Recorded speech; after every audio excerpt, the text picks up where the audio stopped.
El adventismo del séptimo día tiene hoy más de 9 millones de seguidores alrededor del mundo. Con su atractivo énfasis en las profecías bíblicas, dieta saludable y educación, el movimiento adventista del séptimo día sigue creciendo en una notable proporción. Su extraordinaria expansión es más sorprendente cuando se consideran sus inicios humildes y oscuros.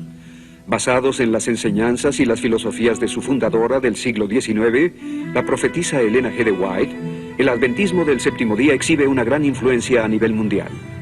Ahora, con miles de iglesias en más de 200 países diferentes, el ingreso de la organización excede los $1.300 millones anuales. Además de iglesias, las posesiones de los adventistas incluyen muchas escuelas, tiendas de libros, tiendas de alimentos naturales, estudios de televisión, universidades e instalaciones médicas, como el mundialmente famoso Centro Médico de la Universidad Loma Linda en California. Muchos nuevos miembros son contactados inicialmente a través de sus seminarios de profecía. Estos seminarios se anuncian sin el nombre de los adventistas del séptimo día. Las personas desconocen a menudo el patrocinio de los adventistas. Además, usan sus muy anunciadas clases para dejar de fumar en 5 días y los cursos de cocina vegetariana para hacer proselitismo. Los adventistas producen programas de radio de alta calidad y especiales televisivos cada año para extender su mensaje y atraer a nuevos miembros. Aunque muchos lo consideran como una de las principales denominaciones cristianas, el adventismo del séptimo día difiere del cristianismo evangélico en varias áreas teológicas fundamentales. Para determinar la importancia de estas diferencias, examinemos las enseñanzas de la fundadora del adventismo del séptimo día, Elena G. de White. Nacida el 26 de noviembre de 1827 en Gorham, Maine, Elena fue golpeada en la cabeza con una roca a los 9 años. Permaneció inconsciente por 3 semanas y no pudo volver a la escuela después del incidente. La educación de Elena cesó en el 3er año de primaria. Tanto su salud como sus emociones siguieron siendo frágiles al crecer. David Snyder fue durante 22 años un pastor adventista. Su descubrimiento de varias inconsistencias históricas dentro del adventismo lo llevó a su despido sin pensión solo 6 meses antes de su jubilación. Su nombre de soltera era Elena Gould Harmon. Fue educada en un devoto hogar metodista. Su familia metodista cayó bajo la influencia de William Miller, un poderoso predicador. Él predicó que Cristo volvería primero en 1843 y después el 22 de octubre de 1844, supuestamente el día judío de la expiación de ese año. Sin embargo, según la información de la Enciclopedia Universal Judía, pude ver que en 1844 el día de expiación empezó después del atardecer, del 23 de septiembre, no del 22 de octubre. Así que esta fecha crucial en el adventismo estaba equivocada, era incorrecta desde el principio. Las reuniones de William Miller estaban marcadas por mucho emocionalismo y mucha histeria por el inminente retorno de Cristo. Elena Harmon era una participante apasionada, pero cuando Cristo no volvió cuando Miller lo predijo, prorrumpió en llanto y oraciones, permaneciendo, como dijo, en esta condición desesperada por meses. Elena White no quería aceptar el hecho de que Cristo no volvió en 1843 o 44. No podía admitir su error.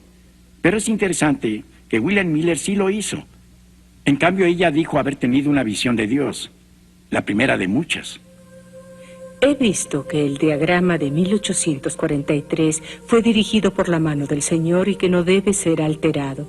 Que las cifras eran como Él las quería, que su mano cubrió y ocultó una equivocación en algunas de las cifras. En lugar de admitir que estaba en un error, Elena Harmon afirmó que fue Dios quien cometió la equivocación y la había cubierto Él mismo. Las visiones controversiales de Elena forzaron la rectificación de muchas fechas y doctrinas adventistas. Aunque la fecha de 1843 se rectificó a 1844, aún esta fecha era errónea. No obstante, la fecha de 1844 se convirtió en el cimiento de muchas doctrinas y creencias centrales de los adventistas que continúan vigentes hasta hoy. Se convirtió en Elena de White al casarse con otro anterior seguidor de Miller, James White, en 1846. Como afirmaba poseer el espíritu de profecía, se convirtió en la figura de autoridad absoluta para el pequeño grupo inicial de fieles adventistas. Os presento lo que el Señor me ha presentado. No escribo un solo artículo en la revista que exprese meramente mis propias ideas. son lo que Dios ha desplegado ante mi visión, los preciosos rayos de luz que brillan del trono. Sus escritos crecieron hasta ser 17 veces más extensos que la Biblia entera. Sus seguidores debían referirse a estos 5.000 artículos, 49 libros y 55.000 páginas manuscritas que afirmaba haber escrito y considerarlos tan inspirados como la Biblia a través de la pluma inspirada de Elena G. de White. Hasta hoy, las publicaciones oficiales de la Iglesia han visto sus escritos como la última palabra sobre la doctrina. En las 27 doctrinas fundamentales, declara que la Biblia es la fuente autorativa, pero también dice que los escritos de ella son una fuente de verdad continua y autorativa. Debemos mencionar que volvieron inaccesibles sus más vergonzosos escritos, guardándolos bajo llave en la bóveda de los bienes White. La señora White escribió sobre casi todo aspecto de la vida cristiana, incluyendo la doctrina, la dieta, la salud, la recreación y el matrimonio. Muchos de sus escritos se realizaron en Elms Haven, su hogar en California. Afirmaba que un ángel se acercaba a su cama cerca de esta silla en su alcoba. Aún más, creen que los 3 ángeles mencionados en el Apocalipsis en la Biblia llevan 3 mensajes únicos: el juicio investigador, el día de reposo en sábado y el culto en domingo como la marca de la bestia. Sidney Cleveland era un ministro ordenado de los Adventistas del Séptimo Día que ministró a 13 iglesias entre 1979 y 1990. Mientras él investigaba para escribir un libro que daba validez a la inspiración divina de Elena G. de White, Cleveland descubrió tantas falsas profecías que se desilusionó. Más adelante publicó sus hallazgos en un libro titulado Blanqueado, desenmascarando los mitos de Elena G. de White. La Iglesia Adventista del Séptimo Día se fundó sobre profecías referentes a la segunda venida de Jesucristo. No es casualidad que la Biblia contenga muchas advertencias sobre falsos profetas. La prueba bíblica de un falso profeta en el Deuteronomio capítulos 13 y 18 es simplemente si la profecía se vuelve realidad o no. Es un hecho registrado en la historia que las siguientes profecías de Elena G. de White no se volvieron realidad como ella había dicho. Luego me fueron señalados algunos que están en gran error al creer que tienen el deber de ir a la vieja Jerusalén y piensan que tienen una obra que hacer allí antes que venga el Señor. Vi que Satanás engañó gravosamente a algunos con respecto a esto.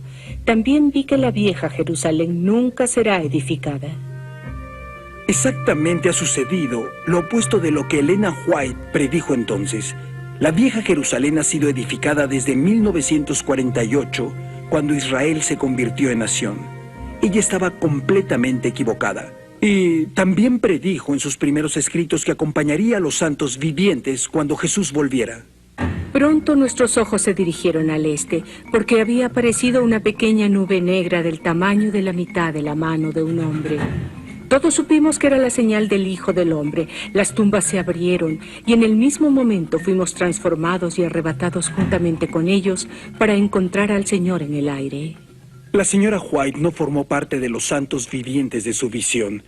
Este evento no ocurrió durante su propia vida. Aún esperamos el regreso glorioso de nuestro Señor Jesucristo. En lugar de reunirse con los santos vivientes durante el regreso de Jesús, la señora White murió el 16 de julio de 1915 y fue sepultada al lado de su esposo James. Otra de sus profecías falló. Igual que otros en su tiempo, la señora White enseñó el inminente fin del mundo para apremiar a sus obreros. En sus primeros escritos en 1850, exhortó a los nuevos convertidos afirmando que solo tenían que esperar unos meses. Pero ahora el tiempo casi se termina, y lo que nosotros hemos aprendido por años, ellos tendrán que aprenderlo en unos meses. Estas no fueron profecías aisladas, sino que lo declaró una y otra vez. En mayo de 1856, en una iglesia de Battle Creek, Michigan, la señora White declaró audazmente: Vi que algunos de los presentes serían alimento para los gusanos, algunos sufrirían las 7 últimas plagas y algunos serían transportados al cielo en la segunda venida de Cristo sin ver la muerte. En tiempos bíblicos, ella hubiera sido apedreada por ser una falsa profetisa. Elena White no limitó sus profecías a los eventos relacionados con la venida del Señor. También profetizó cómo los gobiernos extranjeros actuarían contra los Estados Unidos. En 1862 predijo la caída de los Estados Unidos después de una gran guerra que involucraría a muchas naciones. Durante la Guerra Civil, profetizó que Inglaterra declararía la guerra contra los estados del norte y los humillaría hasta el polvo. El ángel dijo: cuando Inglaterra declare la guerra, todas las naciones tendrán un interés propio que servir y habrá guerra en general, confusión general. Esta nación será humillada hasta el polvo. La historia ha probado el error total de esta profecía. Inglaterra no declaró la guerra contra los estados del norte. Otras naciones no se le unieron. Los Estados Unidos no fueron humillados hasta el polvo en derrota. La señora White, de nuevo con claridad para la mente objetiva, profetizó falsamente. La señora White, en una visión, también afirmó haber viajado sobre alas a varios planetas que estaban llenos de habitantes.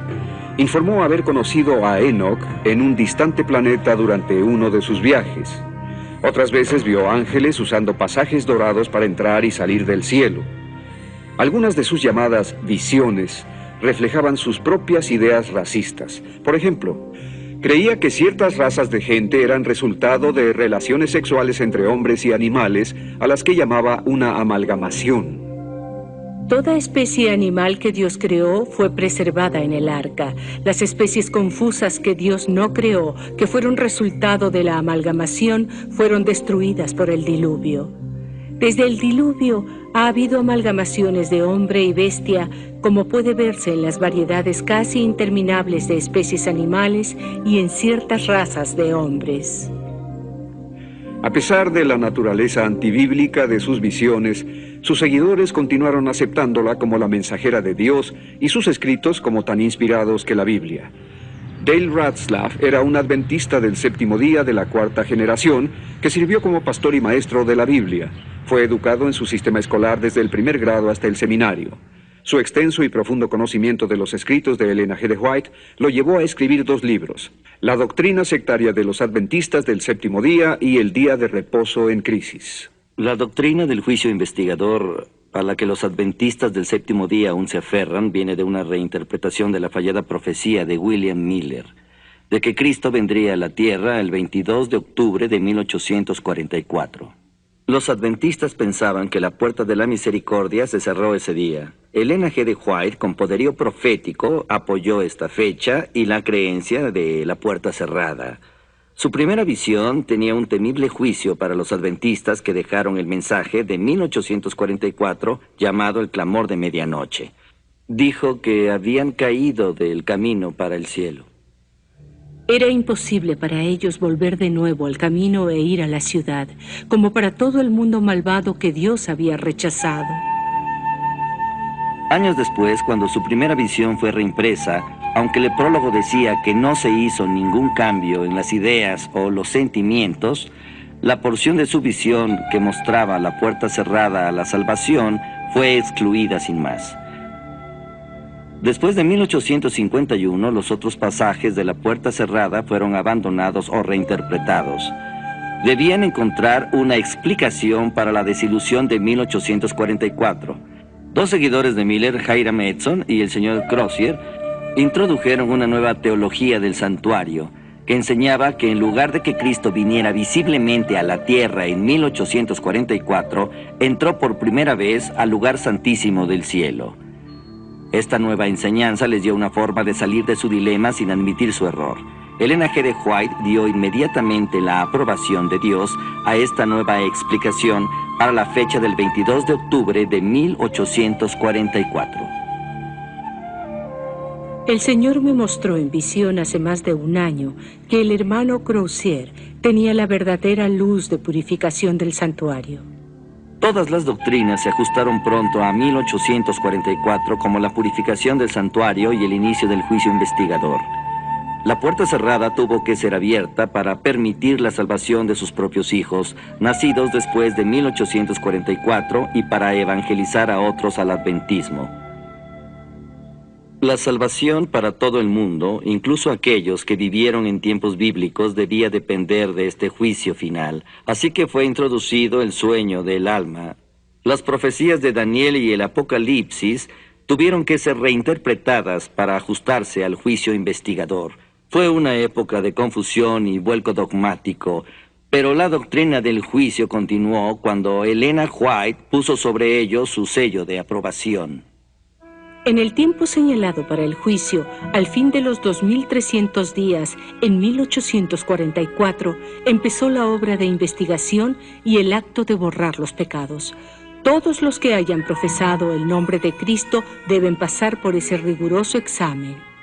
Los términos para esta nueva doctrina adventista del juicio investigador, o doctrina del santuario como vino a ser conocida, fueron duros.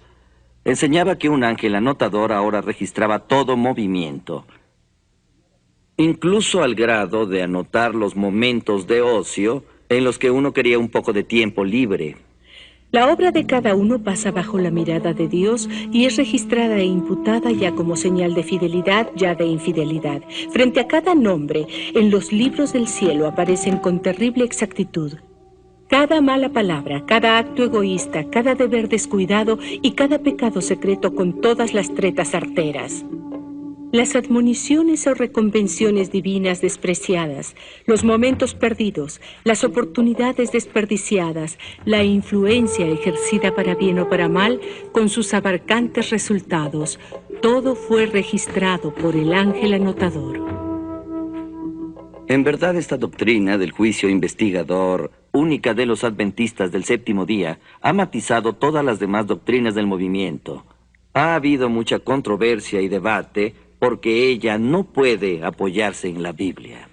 En su libro Movimiento del Destino, el renombrado historiador y teólogo adventista Leroy Froom declara que cualquier debilidad o negación o hundimiento de la verdad del santuario es un asunto no solo serio, sino crucial.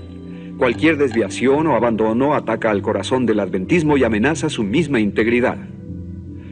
Esta doctrina central adventista que declara que el juicio de las obras de los creyentes determinará su salvación es descaradamente antibíblica y no es enseñada por ninguna denominación cristiana legítima. Esta doctrina enseña que en algún momento entre 1844 y la segunda venida de Cristo, el nombre de todos los fieles será puesto a juicio. En ese mismo momento, si uno tiene algún pecado que no haya confesado, aún pecados olvidados, o si uno no demuestra perfecta obediencia a los 10 mandamientos, sobre todo al cuarto, estará perdido. Esta enseñanza es completamente contraria al Evangelio de gracia del Nuevo Testamento. En todas las religiones hechas por el hombre, se desafía la autoridad de las Escrituras de Dios y de la palabra inmutable. Los adventistas del séptimo día no son la excepción. Tienen su propia versión de la Biblia en inglés conocida como The Clear Word Bible, la Biblia de la palabra clara, en que insertan las palabras e ideas de Elena G. White directamente en el texto bíblico. Por ejemplo, en el capítulo 9 del libro de Daniel se agregaron 300 palabras a las Escrituras. Un escandaloso ejemplo de este tipo de alteración puede verse en Daniel capítulo 8, versículo 14, que en la versión Reina Valera simplemente dice hasta 2300 tardes y mañanas, luego el santuario será purificado. Sin embargo, en la versión adventista de la palabra clara, este pasaje ha sido muy alterado, como sigue. Después de 2300 días proféticos o 2300 años, Dios vendrá proclamando la verdad sobre sí mismo y restaurando el ministerio del santuario en el cielo a su justo sitio. Entonces el juicio comenzará, del cual la purificación del santuario terrenal era un prototipo. Uno puede ver hasta qué punto pueden ir los adventistas del séptimo día para apoyar a su profetisa, incluso a manipular las Escrituras. La Biblia de la Palabra Clara, publicada en 1994, tiene un comentario muy amplio para nutrir la fe y el crecimiento, que no es nada más que distorsiones agregadas a la palabra de Dios, para apoyar la teología adventista. También han publicado su Biblia de estudio, con palabras de Elena G. White incluidas en ella como un comentario inspirado. Otras doctrinas heréticas de los adventistas incluyen la idea de que la expiación de los pecados por Cristo en la cruz fue incompleta, que Jesucristo es el arcángel Miguel y que el infierno no existe. A mediados de 1800, con unos años de diferencia, los mormones, los testigos de Jehová, la ciencia cristiana y los adventistas del séptimo día presentaban doctrinas contrarias a aquellas sostenidas por los tradicionales creyentes en la Biblia. Leslie Martin era una devota seguidora de tercera generación del adventismo del séptimo día y creía que los escritos de Elena G. de White fueron inspirados por Dios. Sin embargo, la enseñanza que había recibido en su sistema escolar comenzó a esclarecerse cuando empezó a estudiar la Biblia. Muchas doctrinas de los testigos de Jehová y de los adventistas son similares. Esto es porque tuvieron comienzos comunes. El fundador de los testigos de Jehová, Charles Taze Russell, fue coautor de un libro llamado Los Tres Mundos, con N.H. Barber de los primeros adventistas. Los testigos de Jehová son solo una de las muchas sectas que surgieron del movimiento adventista. Sin embargo, los adventistas y los testigos de Jehová aún se aferran a las herejías del sueño del alma y de que el arcángel Miguel es Jesús. Los primeros adventistas, incluso James White y Uriah Smith, negaron la divinidad de Jesucristo igual que los testigos de Jehová. Ambos, los testigos de Jehová y los adventistas, produjeron sus propias versiones alteradas de la Biblia para reflejar sus aberrantes doctrinas. Ambos han fijado fechas falsas para el regreso de Jesucristo y fallaron miserablemente en sus profecías. Ambos han cubierto sus errores y han afirmado ser la única iglesia remanente en el mundo. Ambos son culpables de plagio de trabajos anteriores sin darles crédito a los autores originales. En 1982, un pastor adventista, Walter T. Ray, publicó este libro llamado La Mentira Blanca. Estaba dedicado a todos aquellos que prefieren creer una verdad amarga que una dulce mentira. Ray amaba los escritos de la señora White y pensó que debería leer lo que ella leía. Comenzó a encontrar un enorme número de plagios en sus escritos. A través de diligentes investigaciones descubrió que su supuesta inspiración divina había sido tomada prestada de otros autores sin dar crédito a las fuentes originales. Sus principales libros, incluyendo a Patriarcas y Profetas, El Deseado de Todas las Gentes, El Espíritu de Profecía, El Gran Conflicto, Mensajes Selectos, Hechos de los Apóstoles, Palabra de Vida del Gran Maestro, Consejos sobre Mayordomía, Evangelismo, La Educación Cristiana, Obreros Evangelísticos, Mensajes para los Jóvenes, El Ministerio de Curación, Mi Vida Hoy, Profetas y Reyes, Hijos e Hijas de Dios, El Camino a Cristo, Testimonios para la Iglesia, El Discurso Maestro de Jesucristo y otros, contienen material plagiado robado de escritores anteriores. Un libro, Bosquejos de la Vida de Pablo, fue plagiado enteramente por Elena G. de White. El resultado fue una demanda y el libro rápidamente dejó de imprimirse. A pesar de la evidencia irrefutable, la Iglesia Adventista del Séptimo Día eligió luchar contra estas acusaciones con un libro titulado La Verdad Blanca. Su línea principal de defensa era que como no había leyes de derecho de autor en ese momento, Elena G. de White realmente no había violado la ley, lo que por supuesto esquivaba el problema. Más aún, el libro intentó reforzar firmemente la postura de la señora White como profetisa inspirada divinamente, declarando en la página 71 que lo que somos como iglesia es un reflejo de nuestra fe en la autoridad divina, evidente en los escritos de Elena G. de White. Sin embargo, la jerarquía adventista del Séptimo Día ha sido incapaz de comprobar que siquiera el 20% de los escritos de White son originales. Igualmente dudosas son las visiones que declaró recibir de Dios. Algunas de estas visiones resultaron ser solamente descripciones verbales de pinturas y dibujos que había visto en libros previamente publicados por otros autores. Dan Snyder siguió los pasos de su padre, convirtiéndose en pastor adventista. Su análisis de las enseñanzas de Elena G. de White causaron que más tarde dejara el adventismo y entrara al ministerio cristiano. Aquellos quienes examinan los primeros documentos que contienen los consejos de Elena G. de White para la dieta y la salud, se sorprenderán. Debemos tomar en cuenta que era una dama victoriana con ideas muy conservadoras sobre el sexo opuesto. La mayoría de sus consejos de salud se relacionaban con sojuzgar los apetitos sexuales masculinos que ella consideraba excesivos. Sus sermones de este tema son largos, pero pensaba que los apetitos sexuales se controlaban a través de la dieta. Primero dio una lista de comida que evitar. El pastel de frutas, los pasteles, las conservas y las carnes muy sazonadas con salsa crean una condición febril en el sistema e inflaman las pasiones animales.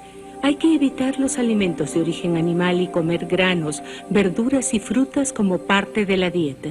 Los seguidores eran exhortados a no tomar más bebidas chinas y tampoco las dejaba. Nuestro Padre Celestial envió con amor la luz de la Reforma Pro Salud para preservarnos contra los males de la complacencia desenfrenada del apetito. Muchas personas piensan que la vida vegetariana del adventismo del séptimo día es una alternativa saludable y muchos son atraídos por el adventismo por su mensaje naturista. Nos enseñaron como adventistas que teníamos un mensaje especial para el mundo en relación a la salud y que la profetisa Elena White se adelantó varios años a su tiempo. Para controlar esos apetitos sexuales masculinos, además de ser vegetarianos, la profetisa recomendó no comer nada en absoluto en las tardes. Las mujeres no eran inmunes a las recomendaciones de Elena White, que eficientemente controlaba a sus seguidoras, emitiendo directivas sobre sus peinados y manera de vestirse. Hablando de pelucas y otros accesorios, dijo: el cabello artificial y las almohadillas que cubren la base del cerebro calientan y excitan los nervios espinales que se centran en el cerebro. En consecuencia, muchas han perdido la razón y se han vuelto completamente locas al seguir esta moda deformante. Sin embargo, las esclavas de la moda continuarán vistiendo así su cabeza y sufrirán horribles enfermedades y muerte prematura. Una vez que el peligro mortal de las pelucas fue resuelto, Elena G. de White intentó imponer un cálido, incómodo y muy raro estilo de vestir en sus fieles seguidoras. Declaró que fue diseñado por Dios. Era un par de pantalones con un voluminoso vestido largo sobre ellos. Ahora Dios haría que su pueblo adoptara el vestido de la Reforma, no solo para distinguirlos del mundo como su pueblo particular, sino porque una reforma en el vestir es esencial para la salud física y mental. Las fieles hermanas se esforzaron con el estorboso vestido hasta que Elena de White dejó de usarlo en silencio después de unos años, sin ofrecer más explicaciones. Cuando algunas celosas mujeres intentaron restaurar el uso del vestido, pensando que era la voluntad de Dios, Elena White las censuró. Durante este periodo, el control de Elena G. de White sobre sus seguidores creció desmesuradamente, particularmente cuando anunció que aquellos que no siguieran sus órdenes dietéticas quedarían atrás en la segunda venida de Jesucristo. Nuestra profetisa Elena G. de White dijo que debíamos ser vegetarianos, sobre todo en consideración del pronto retorno de Jesucristo. Porque si no éramos vegetarianos, cuando Jesús viniera, no iríamos para acompañarlo cuando viniera a reunir a su pueblo. Dios no puede querer Mark eso, Martin ¿cierto? actualmente es pastor de la iglesia Calvary Community Church en Phoenix, Arizona. Él fue un pastor adventista del séptimo día y renunció después de ser forzado por las autoridades adventistas a elegir entre las enseñanzas de Elena G. de White y la Biblia. Elena G. de White enfatizó el guardar la letra de la ley junto con muchas reglas adicionales para entrar en el camino a la salvación. No tenía paciencia para los cristianos que se atrevían a decir: yo soy salvo. Nunca debemos descansar en una condición satisfecha diciendo yo soy salvo. Ellos pervierten la verdad, declaran que solo tenemos que creer en Jesucristo y que esa fe es suficiente, que la rectitud de Cristo es la justificación del pecador. Esta clase dice que Cristo vino para salvar a los pecadores y que Él los ha salvado, pero ¿están salvos? No. La visión adventista de la salvación es que Jesús dio el pago inicial por nuestra salvación en la cruz. Pero una vez que has aceptado su oferta de salvación, debes seguir haciendo los pagos mensuales. No confiando en realidad solo en la gracia de Dios para salvarlos, los adventistas se esfuerzan por ser muy obedientes. Y esto constituye un estilo de vida inflexible, lleno de culpabilidad y legalista. A pesar del esfuerzo de los adventistas de hoy por suavizar el cumplimiento de la ley, las enseñanzas de Elena White son inequívocas. Ningún transgresor de la ley de Dios está salvo. Pero la Biblia enseña que estamos bajo un nuevo pacto y el antiguo pacto es obsoleto. Cristo es el final de la ley. El Nuevo Testamento enseña que la ley fue dada por Dios para ser nuestro tutor o maestro y nos lleva a Cristo. Veamos qué dice Gálatas 3:25 ahora. Dice: ya no estamos bajo ayo. Los cristianos deben crecer en gracia y cumplir los mandamientos de Dios por amor a Él, no por compulsión. De hecho, estar bajo la ley nos conduce al pecado. En 1 Corintios 15:56 dice: el poder del pecado es la ley. En contraste, estar bajo la gracia lleva a la santidad. Amo lo que Tito 2, versículo 11 y 12 dice: porque la gracia de Dios se ha manifestado para salvación a todos los hombres, enseñándonos que, renunciando a la impiedad y a los deseos mundanos, vivamos en este siglo sobria, justa y piadosamente. La salvación por gracia, por medio de la fe, es el corazón del Evangelio, pero la doctrina adventista del juicio investigador de 1844 matiza todas sus principales doctrinas. Fue debido a esta falsa enseñanza, conocida también como el juicio del preadvenimiento, que además no es otra cosa que un juicio de obras que determina la salvación, lo que provocó que la doctrina antibíblica del sueño del alma fuera agregada. Obviamente no puede haber creyentes que vayan al cielo al fallecer antes de que sus vidas sean supuestamente juzgadas. ¿Qué pasaría si no fueron lo suficientemente buenos? Deberían salir del cielo, ¿cierto? Los adventistas enseñan que cuando una persona muere, se queda en la tumba, en la inexistencia. Pero esta enseñanza se desvanece en presencia de las Escrituras, que dicen con claridad que estar ausente del cuerpo es estar presente con el Señor. 2 de Corintios 5:8. Cuando un creyente fallece, parte y está con Cristo. Filipenses 1:23. Otra área de la que las personas podrían no estar informadas es que los adventistas no enseñan la doctrina bíblica del infierno. Una de las características principales del adventismo del séptimo día es que el día de reposo se guarda en sábado. Guardar el séptimo día es visto como una marca de lealtad a Dios. La idea del día de reposo en el séptimo día no fue original de Elena White. Fue iniciada, de hecho, por un contacto entre los bautistas adventistas y Joseph Bates, quien seguidamente convenció a James y Elena White de la idea en 1846. Elena la impuso finalmente al tener una conveniente visión. De esa manera presentó la enseñanza a sus fieles. Vi que el santo sábado es y será el muro que separa al verdadero Israel de Dios de los incrédulos. En los primeros años, cuando se empezó a guardar el sábado, siempre comenzaba a las 6 de la tarde del viernes. Era antes del ocaso en verano y después de él en invierno. Esto funcionó durante más de 9 años. Como la Biblia dice que el día de reposo debía ser guardado de ocaso a ocaso, surgió una división. El problema fue estudiado y presentado a la Conferencia Adventista en 1855, y votaron para mantener el día de reposo del atardecer del viernes al atardecer del sábado. Aún había desacuerdo entre los seguidores adventistas. La señora White decidió tener otra visión para resolver el problema. Un delegado en la conferencia informó: después de la conferencia, el 20 de noviembre, la visión fue dada estableciendo a los indecisos en el horario del atardecer. Lejos de que esa conveniente visión terminara con aquel problema, los adventistas continuaron haciendo preguntas. ¿Por qué no podían aceptar las visiones de la señora White del día de reposo del sábado en el crepúsculo? ¿Por qué cambiar ahora, después de 9 años? ¿No habían sido en verdad violadores del día de reposo y no defensores del séptimo día por los primeros 9 años de práctica? Debía presentarse otra visión de Elena White en la que prometió preguntarle al ángel y conseguir una explicación para cesar la controversia de una vez. Pregunté por qué sucedió esto, que en esta tardía fecha debamos cambiar la hora para comenzar el día de reposo. El ángel dijo: comprenderán, pero aún no. Aún no. La profetisa White murió sin haber dado la prometida explicación de parte de Dios.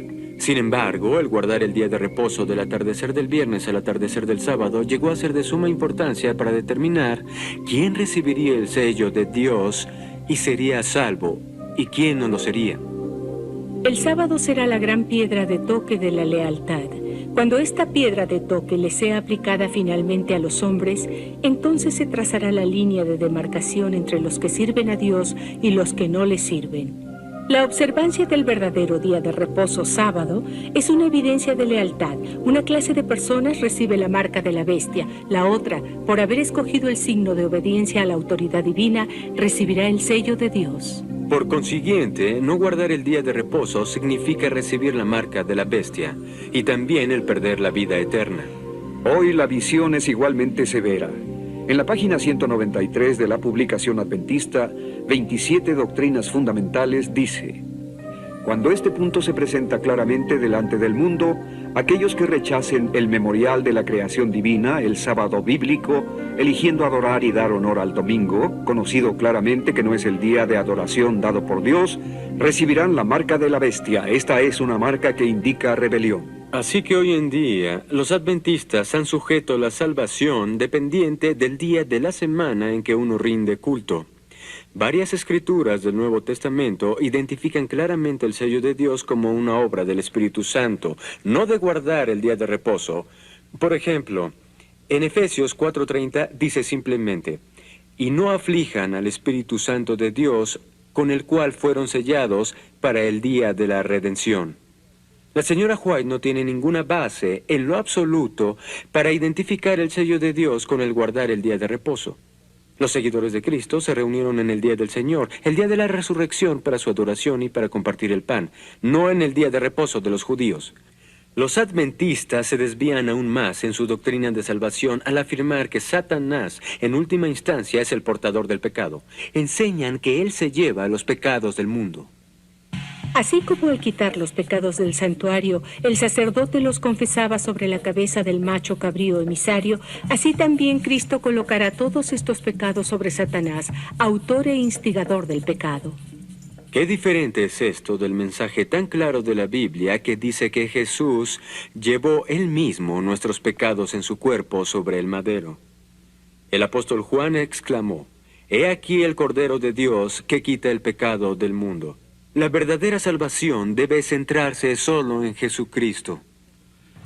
Steve Cannon, director de Personal Freedom Outreach, un ministerio de investigación de sectas muy respetado, ha examinado la cuestión de si el adventismo del séptimo día debería ser clasificado como una secta.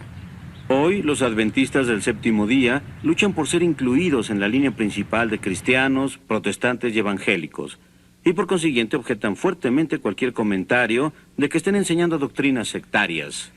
Un pastor adventista proporcionó las siguientes 5 características de una secta. Usted juzgue si esta denominación encaja o no en su propia definición de una secta. Punto 1. Las sectas o las religiones falsas normalmente tienen un poderoso líder humano que se convierte en el Mesías, entre comillas, de la secta. ¿Quién puede negar la confianza total del grupo en las enseñanzas de Elena G. de White?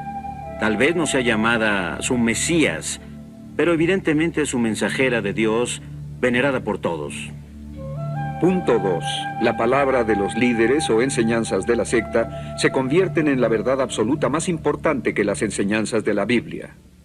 Ningún adventista se atrevería a negar que los comentarios de Elena G. de White sobre cierta porción de la Biblia determinan la aceptación o rechazo del grupo de la interpretación histórica de esas escrituras.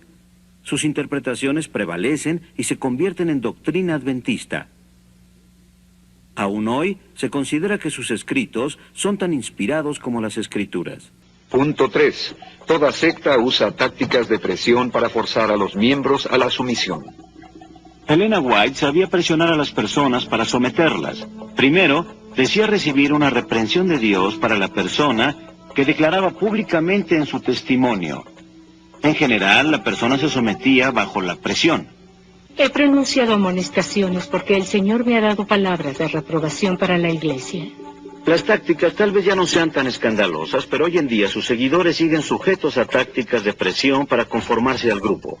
El amor, la aceptación y la fraternidad muy a menudo son retirados de las personas que dudan de las enseñanzas oficiales de la... Toda secta niega la verdad central del Evangelio, que Jesús es el divino Hijo de Dios, sin principio ni final. Niegan que su muerte haya traído salvación para toda la raza humana. Como resultado, la salvación se alcanza por la adherencia a las enseñanzas de la secta, en lugar de por aceptar a Cristo y seguirlo. Señalaríamos que el grupo originalmente negó la divinidad de Jesucristo. Hoy creen que Jesucristo es eterno, pero están atascados en la vieja doctrina de que Jesús es el arcángel Miguel. Necesitan establecer firmemente una doctrina y descontinuar la otra. Sin embargo, no pueden abandonar esta doctrina que contradice a Hebreos 1:13, porque aceptarían que la profetisa White cometió un error. En cambio, tratan de conformar ambas doctrinas opuestas. Esta es una posición imposible. Acerca de la salvación por gracia, solo por fe en Cristo, los adventistas han agregado el juicio investigador, el guardar el día de reposo, la obediencia a los 10 mandamientos y otras leyes del Viejo Testamento como requisitos para la salvación.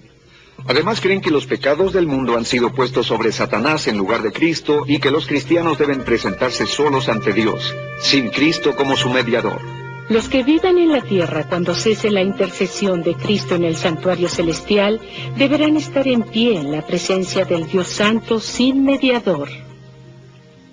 Compare esto con la precisa afirmación de la Biblia en Hebreos capítulo 7, versículo 25, acerca de Jesucristo.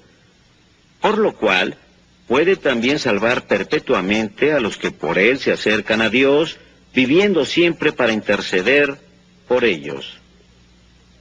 En verdad, la salvación para ellos, los adventistas, colocando el pecado en Satanás, no es la salvación que enseña la Biblia. Punto 5. Las sectas instan a menudo a sus convertidos a dejar a sus familias. Por fin podemos encontrar un punto en el que estamos de acuerdo. Los adventistas no instan a sus convertidos a dejar a sus familias. Eso significa que de los 5 puntos que marcan a un grupo como una secta, 4 aplican a los adventistas. Por lo tanto, muchos sienten que es demasiado parecido a una secta. En la década de 1950, ministros cristianos evangélicos reconocidos se acercaron a la jerarquía de los adventistas para saber la verdadera naturaleza de sus creencias doctrinales.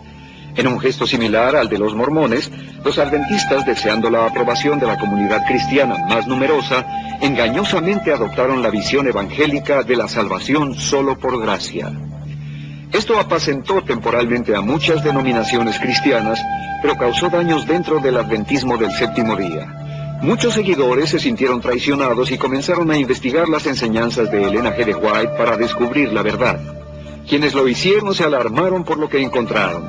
Lo que empezó para muchos como una búsqueda para validar el adventismo, se convirtió en cambio en un descubrimiento pavoroso de los plagios, falsas profecías y enseñanzas heréticas de Elena G. de White. Yo nací y crecí como una adventista del séptimo día de la 4ª generación, con raíces en la familia Kellogg. Fui educada en la primaria adventista. Me bauticé siendo muy joven y me comprometí con lo que creía que era la única iglesia verdadera. El cambio vino cuando fui invitada por varias personas a ir a una iglesia cuyo pastor había sido adventista en el pasado. Y accedí a conversar con él. No creí que tuviera nada que enseñarme, pero lo hizo y comprendí que la iglesia adventista me estaba engañando. Don y yo somos adventistas de la 3ª generación. Fuimos educados en preparatorias y universidades adventistas. Después fuimos miembros de la facultad de la Universidad de Pacific Union. La vida divina recibirá el sello de Dios. Éramos adventistas muy fieles. Pensábamos que Elena White había sido inspirada por Dios y tenía la misma autoridad que la Biblia. A la fe adventista y dediqué todo mi tiempo personal a las asambleas y a compartir mi fe. De niño ahorraba mi dinero para comprar y estudiar los libros escritos por Elena G. de White. Ninguna persona era más fiel de lo que yo fui. Yo habría dado mi vida por la iglesia adventista del séptimo día. Creía en verdad en el concepto de iglesia remanente y en Elena G. de White. Al investigar, descubrí que la iglesia sabe de lo que Elena White escribió, cómo fue que obtuvo su material. Nunca me dijeron eso en el sistema escolar, jamás escuché nada acerca de todos esos escritos que copió, plagió, y cuando me di cuenta de eso, en realidad me hirió mucho. Me sentía como si me hubieran mentido. Hace varios años me di cuenta, sin lugar a duda, con especial gratitud al ministerio adventista del pastor Mark Martin, que Dios me llamaba para dejar la fe y ministerio adventista. Empecé a ver que la iglesia era incoherente teológica y políticamente. Cuando les convenía, contradecían la Biblia, contradecían a Elena G. de White y contradecían al propio manual de la iglesia. Jamás me he arrepentido de mi decisión de abandonar a la iglesia adventista del séptimo día. Espiritualmente fue lo mejor que he hecho en toda mi vida. Un mes después me invitaron para ser pastor en una iglesia evangélica. Los últimos años han sido los más gratificantes de mis 31 años como cristiano. Soy parte de la familia de Dios que en verdad mantiene a la Biblia como la única autoridad de fe y práctica. Jesús nos salva, pero no por nuestras obras, aunque puedan parecer obras muy buenas en verdad. No somos salvos por lo que hacemos, por nuestro estilo de vida, ni por la dieta, sino por lo que Jesús ha hecho por nosotros. Las reglas están allí, las obedecen en esclavitud y no me gusta ser esclava. Yo quiero tener libertad en Cristo. Para Don y para mí, el haber tenido parte en esta búsqueda continua por la salvación, la nuestra y la de otros, ha sido una bendición.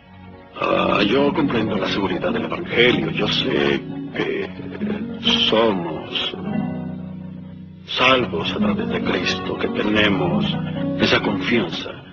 Y eso significa mucho, significa mucho. Ahora soy pastor de una maravillosa iglesia cristiana evangélica. Es un gran alivio estar libre del cenagal del adventismo del séptimo día y poder regocijarme en el amor continuo de Jesucristo y de su palabra inmutable. Pongan a Elena G. de White a un lado por un rato y vean lo que les enseña la Biblia. Hablen con personas que han salido de la iglesia y pregunten por qué. Vean si tienen algo que compartirles, porque no van a recibir esa información en su iglesia. Tienen que buscarla por sí mismos. Y si aman al Señor, si realmente lo aman, realmente quieren saber la verdad, la Biblia dice, si el Hijo de Dios los libera, serán verdaderamente libres. Así es como yo me siento ahora.